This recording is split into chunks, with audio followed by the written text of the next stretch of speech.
কি হবে বেঁচে থেকে অযথা বিদ্যা শিখে, যদি না গড়তে পারো শোষণবিহীন সমাজটাকে? কি হবে বেঁচে থেকে? কি হবে ছাত্র সেজে চুমু খেয়ে সনদখানা, যদি হয় বিদ্যালয়টা পতিতাদের আড্ডাখানা? কি হবে ছাত্র সেজে চুমু খেয়ে সনদখানা, যদি হয় বিদ্যালয়টা পতিতাদের আড্ডাখানা? এর চেয়ে মরাই ভালো, দেশের যাওয়াই ভালো।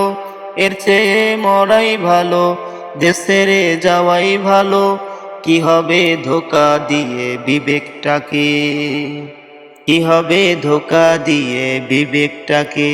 কি হবে বেঁচে থেকে অযথা বিদ্যা শিখে, যদি না গড়তে পারো শোষণবিহীন সমাজটাকে?